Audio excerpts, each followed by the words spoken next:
ল্যাদ খেতে খেতে এতটাই ল্যাদ খেয়ে ফেলেছি যে কি বলবো, ভিডিও এডিট করতে আমার টাইম চলে যাচ্ছে। তাও বেশি বকবক করবো না, এটা আমার 1 জানুয়ারির ভিডিও, আমি আজকে আপলোড করবো, তার জন্য এডিটিং করতে বসেছি। আর দেখছি যখন ভিডিওটা আছে আর ডিলিট করবো কেন। কি বন্ধুরা, তোমরা দেখবে তো আমার ভিডিওটা পুরোপুরি? তো চলো, আজকে আমি বারাসাত স্টেশন থেকে যাচ্ছি। কোথায় কোথায় যাচ্ছি তোমরা আগে ভিডিওটা দেখে নিয়েছো কোথায় গেছি। তো চলো বলে দিই, হাবড়ায় যাচ্ছি। তো ট্রেনে উঠে নেব, ট্রেনে হাবড়ায় যাচ্ছি। তো ট্রেনে উঠে নেব, ট্রেনে উঠে তারপর তোমাদের সাথে ভিডিওটা শুরু করেছে। আর আমি গোমা থেকে ভিডিওটা স্টার্ট করেছি। এবার গোমা থেকে সোজা পড়বে অশোকনগর, অশোকনগরের পর পড়বে হাবড়া। তো হাবড়ায় নেমে তারপরে তোমাদের সাথে কথা বলবো।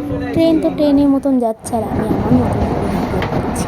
তো দেখো এখানে কেমন লাগছে না আমাকে, দিদির বাড়ি নেমে পড়েছে হাবড়াতে। আর হাবড়ায় গিয়ে আমি কি করবো, হাবড়ায় তো নেমে পড়েছি, এবার যাই মামার জন্য কিছু কিনে নিয়ে যাই। হ্যাপি নিউ ইয়ার শান্তাপুরি পাখি, চেরি ফল, আমার বুড়ি, আমার শুন্টু পাখি। আমার শুন্টু পাখি এখন হেঁটে হেঁটে দেখাবে, তোমাদেরকে দেখাচ্ছি চলো।